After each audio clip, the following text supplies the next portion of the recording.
Good morning, everybody. My name is Pam Myers, and we are here this morning for Conversations with Jane. We are live on Facebook and Jane's YouTube channel every Thursday morning at 10:30 Mountain Time. And today, we want to talk about dowsing, which is a really intriguing and fascinating subject. So, good morning, Jane. How are you? I'm really good, and I talked to Pam about this whole concept of dowsing, which is spelled D-O-W-S-I-N-G, for people who don't know what that is. You might have heard of people who use a pendulum or other instruments, and the reason dowsing's so fun, you might have heard of people dowse for water. Like there are people that go out and locate your wells and are really accurate. But dowsing allows you to tap into universal intelligence in a different way. And you can use it to support kind of your gut feelings. And it's just plain fun. So, you know, we haven't had a lot of fun this last year. And so this is an idea to get you to have a little bit more fun if it's interesting to you. Mm-hmm. I'm going to talk mostly about pendulums today. However, I'm going to show you two other dowsing instruments that I use. So here's what a pendulum looks like. And this one is, it's a red stone. I don't remember what it is. I don't think it's jasper. And there's a string, and I can make it swing just with my energy and my thoughts. I can make it move, and I can make it stop. And when I first started, I was using a stone pendulum. And actually, I was first introduced to the idea way back in the 80s by somebody who in a class, we took a string and we tied it to a bolt, whatever we could find in the garage. Mm-hmm. There are all sorts of purists who will tell you can't do that and you won't get information. But the bottom line is you're running energy through the string into something heavy, and it works. So right now, I don't really use stone pendulums anymore because I'm doing higher level work. So my current one, this is a $100 pendulum. This one has Isis on the top, which is a certain formation, and the drop on it allows for more healing work. So this is like a real cool one that is not for beginners. If you're interested in dowsing, start with a bolt on a string because that's what's in your budget, and then you can go and get a stone one. I want to show you two others, and then I'm going to go back and talk about pendulums some more. So the other things I use, and we'll talk about these in other blogs, is I have L rods. You can kind of see they're pointy. I better make them stop here. So L rods. I keep a short bunch with me, pair with me that I use in my work when I'm clearing houses. And then the other thing that is way fun, and this is a bobber. It's also a dowsing instrument. They come in all sorts of, this is the cheapest thing you can get. I think actually this one a friend made for me. So it's got a dowel on the end. It's got a little springy turn, and then a piece of wire. So you don't have to have anything fancy. Some people have some really fancy ones, like I had my fancy pendulum. And this one does different things. All of these instruments that douse do different things. Okay, so go back to the pendulum then, and you said on the fancy one, you said it's an Isis. Is that what you said that's on the top? Yeah, there are different types of pendulum that the formation, an Isis, I-S-I-S, just the goddess or Isis. It's Egyptian.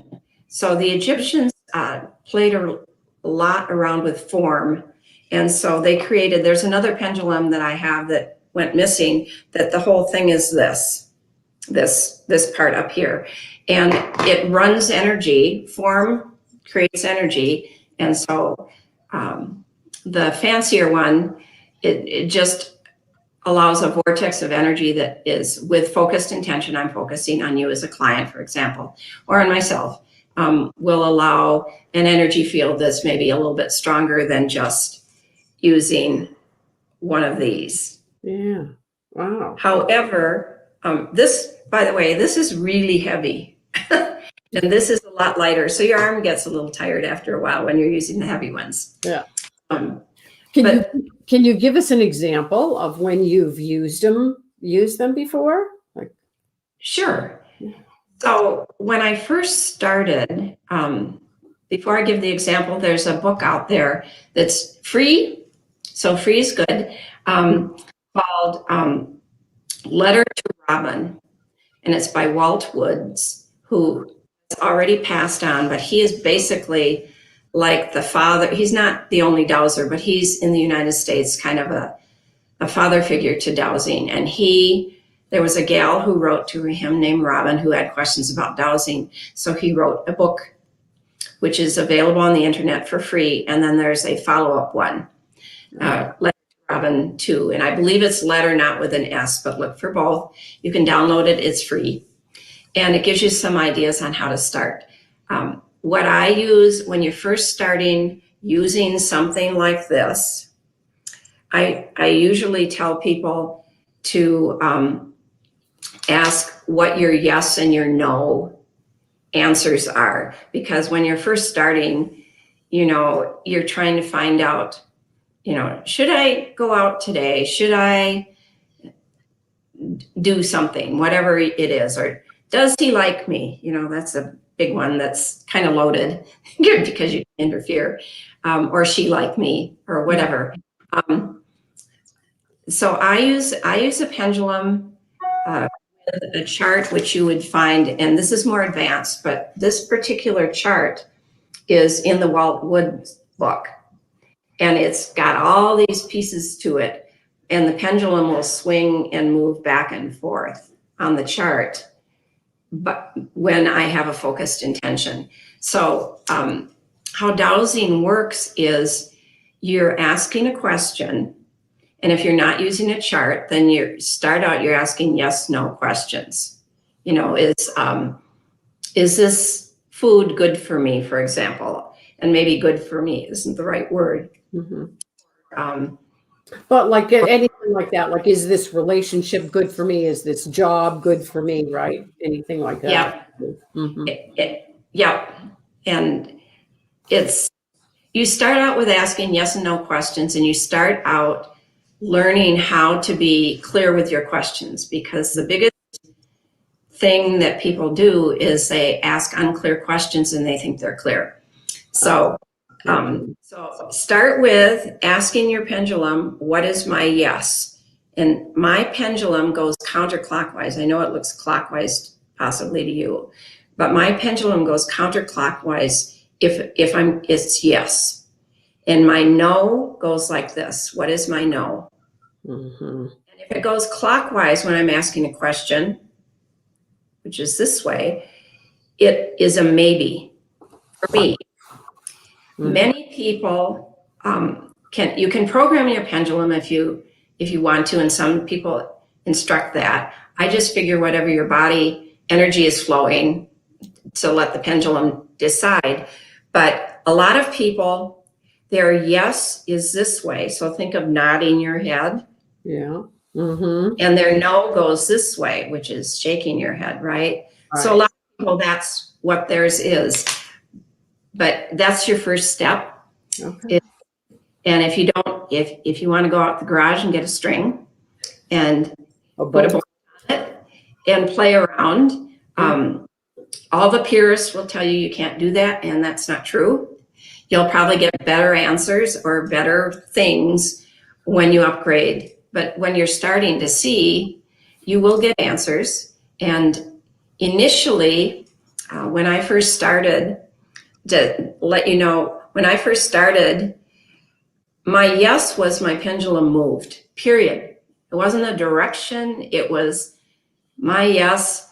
My yes was it wiggled, because I was so nervous that what's happening is there's energy running through your body, down your arm and into the pendulum. And actually I can look at my muscles and I'll see my muscle pulsing. but I am not consciously doing it.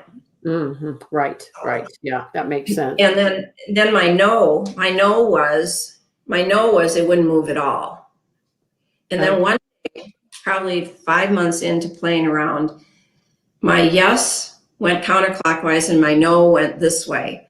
And we were off to the races. I was just so ecstatic that I could get results. So there's a lot on this subject. I'm always want to teach it and then haven't set anything up, but do know that getting started isn't hard.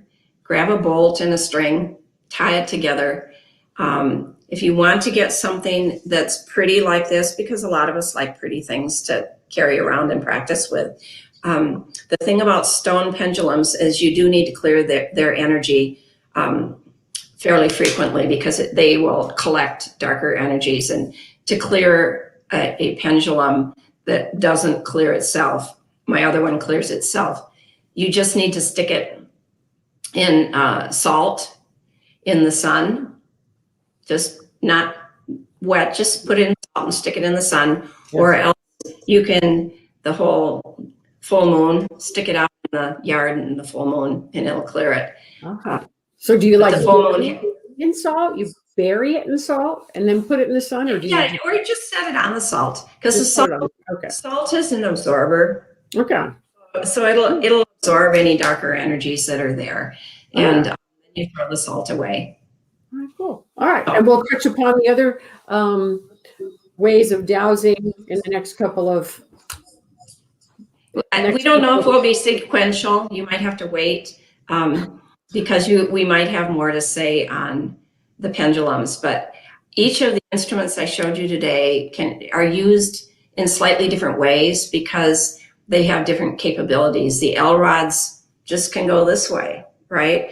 A pendulum can move around a little bit more, and the bobber moves in the air.